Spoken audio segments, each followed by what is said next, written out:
So, the universe is listening. This is based on the second spiritual principle. How many, many of you know Edwin Gaines. She's one of the most amazing prosperity teachers on the planet. She's now, I think she's in her 80s, and she's retired, I think, to somewhere in Florida, so I don't know that she's traveling anymore. But hold that thought.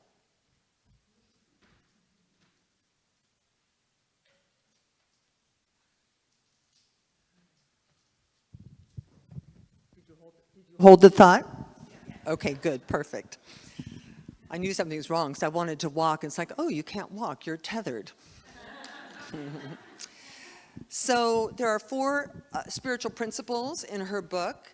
By the way, her book is excellent. It's not as chewy as some of the books, the 12 Powers of Man. It's a much easier read. It's very, very powerful. And for the next few weeks, we will be giving you the highlights of this book. And today, we're focusing on the second law, which is the law of goal setting. Now, the universe is always listening. Whether you're thinking, whether you're speaking, whether you're feeling, the universe is listening in a very potent and powerful way. Everything that we see, everything that we have, everything that we feel arises from thought.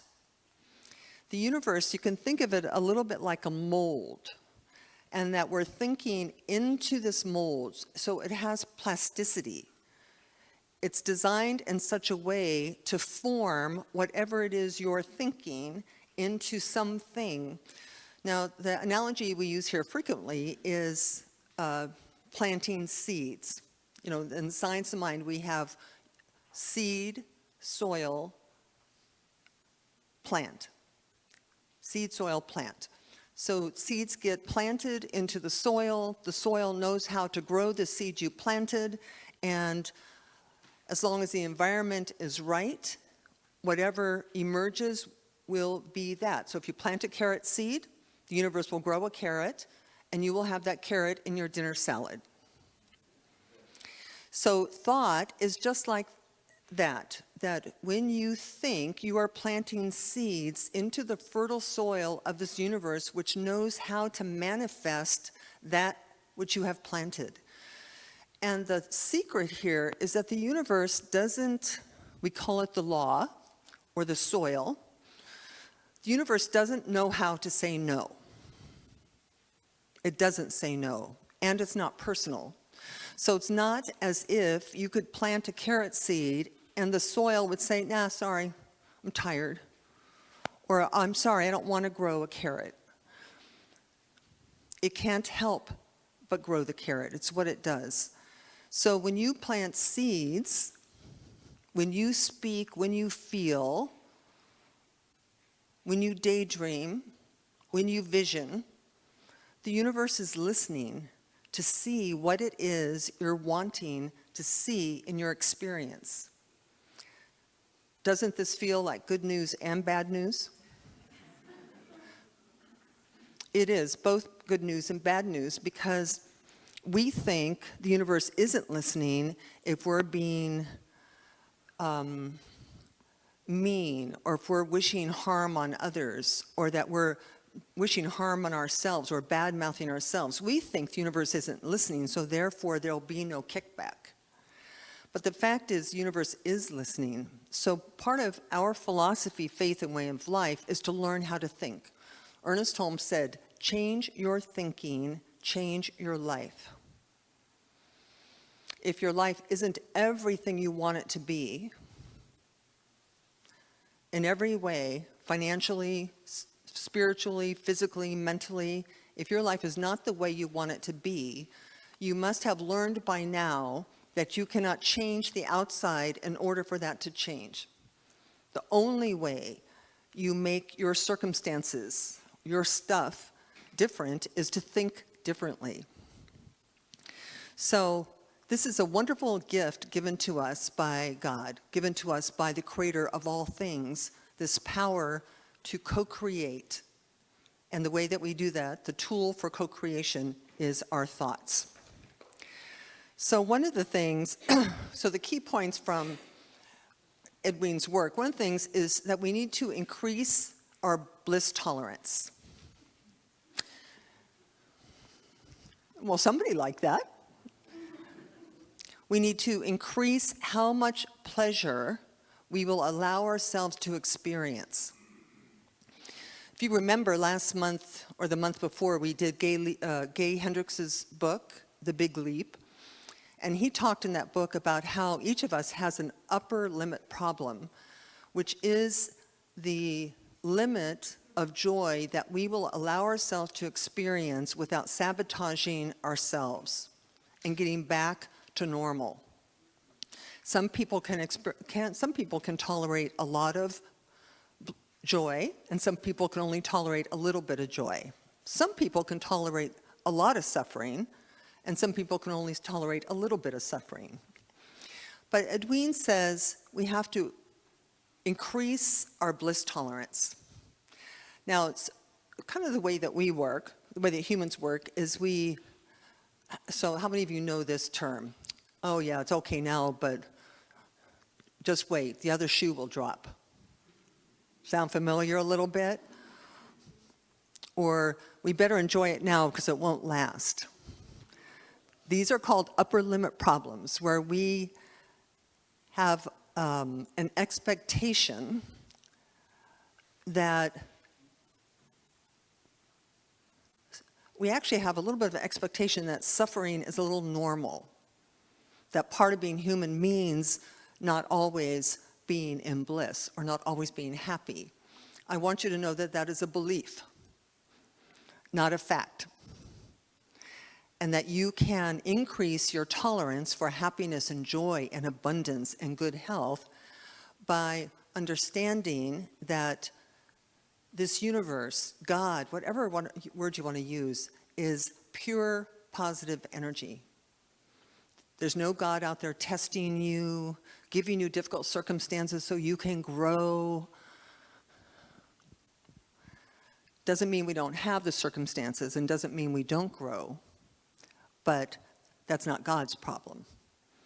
God is pure positive energy who has given us everything already, and our job is to get into spiritual alignment with it, to allow it. Because when the universe is listening, so you say, okay, universe, I want a job that pays me well, that I work with people I love, and that I can work from home. So the universe listened, and there those seeds, right into the soil they go, and then the next day you go, oh, this is never going to work. I don't have I don't have a college diploma. And the universe goes, wait a minute, there's change here. Okay, maybe she doesn't want it. So we have to be very specific and very consistent, very dedicated with what we say we want. Now, another big thought that Edwin gives us during this chapter is that sometimes you have to give up what you don't want in order to make room for what you do want.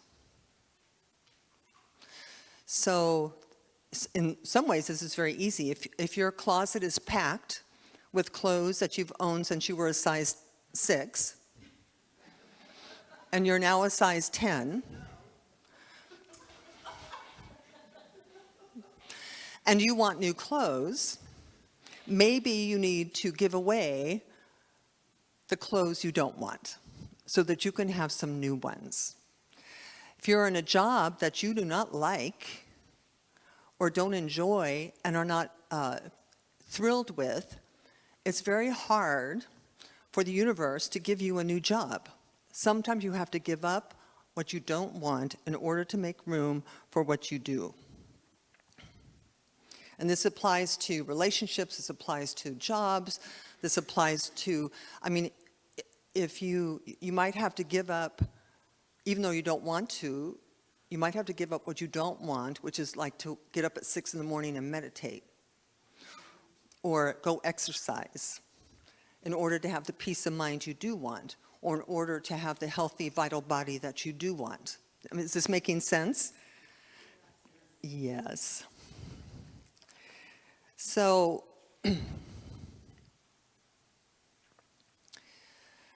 so she talks about directed faith.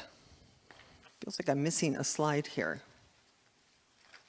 She talks about directed faith, which is, she says, having directed faith means having a heartfelt, specific desire coupled with a deep and abiding trust in the goodness and generosity of God. I'll read that again. Having directed faith means having a heartfelt, specific desire coupled with a deep and abiding trust in the goodness and generosity of God. Therein lies the magic and power of directing our goals, of getting our goals. Directed faith makes every thought crackle with power. Crackle. Now, I am missing a slide here. Actually, I think I'm missing the most important slide. But I remember what it is. So she recommends a 21-day challenge. 21-day challenge. And I'm going to invite you to consider at least keeping it in the forefront of your awareness every day. And here's what she says. For 21 days, don't complain. Don't gossip. Don't tear anyone down. Don't criticize. Eliminate criticism, eliminate gossip, eliminate complaining. Eliminate uttering anything negative. Does it sound possible? Does it sound hard? Yes. Will Bowen was a Unity minister who created this program called A Complaint-Free World.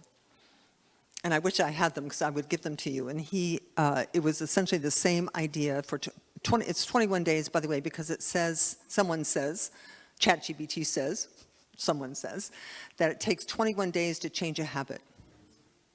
21 days to affect change. So if you're a person who's just quit smoking, don't give up. 21 days, right? Takes time to change because we are so habituated, right? So, and biologically, really, that our brains, that we create ruts in our minds when we do our behaviors over and over and over again. So the purpose of this 21-day challenge is to align yourself with the all good of this universe. It's to align yourself with harmony. It's to align yourself with positive expectation. Because you cannot, part of the problem with the world in this moment is that we think that the world's governed by external forces, and it is not. It's governed by us and our attitudes, our beliefs, and our thinking. What you have or don't have isn't because you didn't get a college degree, or because you came from a broken home, or because you're too tall or too short or too fat or too skinny. That has nothing to do with what you have and who you are. How you are has everything to do with what you have and who you are. So don't be afraid to do the inner work. Don't be afraid to dive deep and see where you might be thwarting your big dream. That you might actually be, remember I said that when the carrot seed gets planted, that the universe must create a carrot. The soil must grow a carrot. It cannot decide to grow a tomato. It cannot decide it doesn't want to grow a carrot. Now, obviously, if a raccoon comes by and digs up that carrot seed and eats it, that might thwart the carrot. And I would call that an environmental issue. Right? That if you're a farmer and you plant a crop and it doesn't rain for 3 months, you might not get the end result of that crop. But that doesn't have anything to do with how the manifestation process works. But it's the same in your life. when you say, I want to be happy, I want to be healthy, I want to be loving, I want community, I want a partner, and then you go around being judgmental, critical, negative, that's an environmental issue, because you can't have love in your life if you are not planting love seeds. Can it get any plainer than this? It cannot, right? And it sounds a little magical, but it is a little magical. So I would accept the 21-day challenge and just notice what you notice. And don't beat yourself up. Don't, that's just, that's an environmental no-no. You want to always love and support yourself. Always be gentle and kind with yourself. You might want to start a journal, like day 1. Now, Will Bowen, in his program, A Complaint-Free World, he made a purple bracelet. And he would say, every time you complain, every time you catch yourself gossiping, move the bracelet from one wrist to another. So when people first start this, it's like they have bruises and scrapes, right? Because they're moving this bracelet back and forth so many times. I think ultimately they just get on board because they're tired of doing that. We don't have a bracelet, but just notice at the end of your day, how did I do on my 21-day challenge? How many, did I tear someone down with another person gossiping? Did I have negativity towards myself or others? You just notice. And then the next day, just with your directed faith, do it better. And if you do this, and you do it with seriousness and earnestness, you will see something shift. You will. So,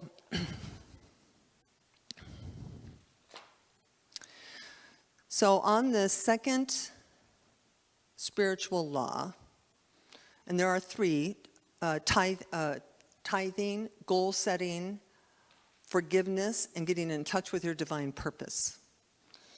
So next week, Reverend Malika will share with you about Edwin Gaines's theory on money and giving and receiving.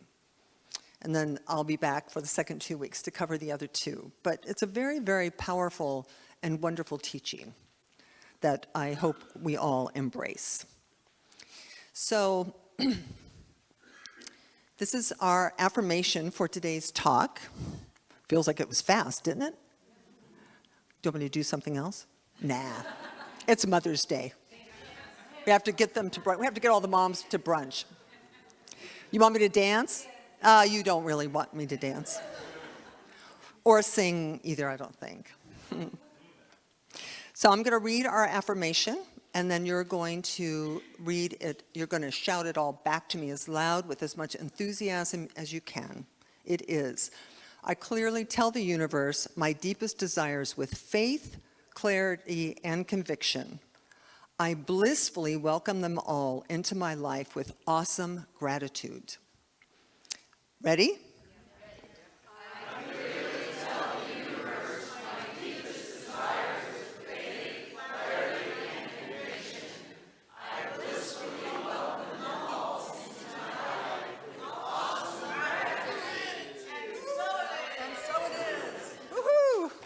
Beautiful.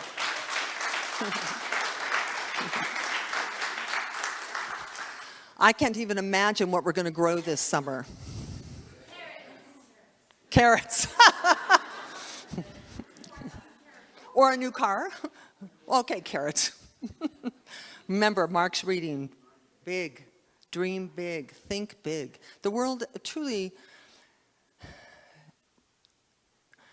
when we get into alignment, when we get into harmony with this new, this new interpretation of God, right? Because the God of our childhood is, cranky a little bit and judgmental a little bit.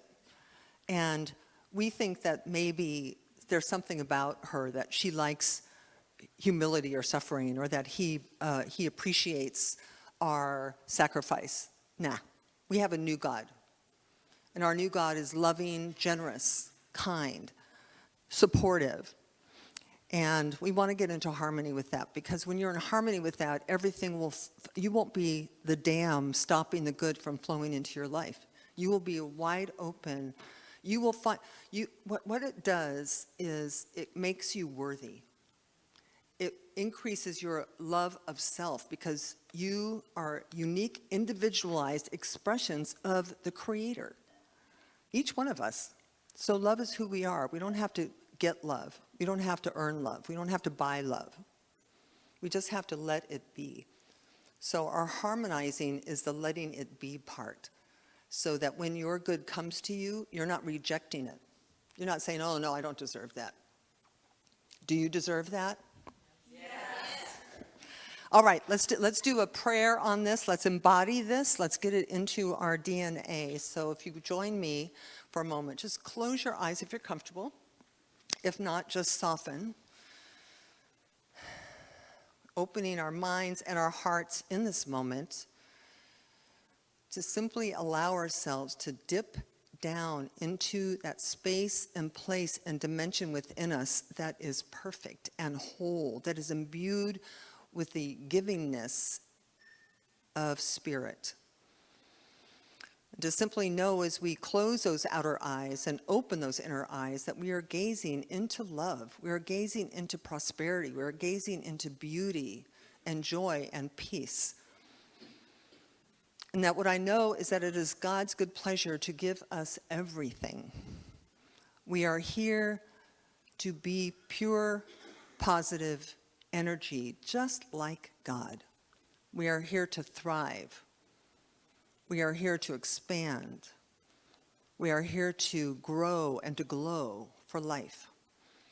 And so we deny the negativity of the world. We simply turn our attention away from that which in its ignorance creates a world that doesn't work. And we turn our attention, our directed faith towards the qualities and the experiences we want to have, knowing that those are the things that will create a world that does work for everyone, with nobody left out. And so I'm grateful. I'm grateful in this moment to speak this word. I'm grateful in this moment to know with faith and conviction that what we speak of here, this philosophy, faith, and way of life, is how the world works. It's the instruction book. And I know that as we follow the instructions, we get those carrots for ourselves. And so I just release this word into law, knowing that the universe has listened, knowing that the manifestation is assured. And so we leave this time of prayer expecting and accepting the fulfillment of it. Take a breath. And we complete this prayer together by saying, and so it is. Amen.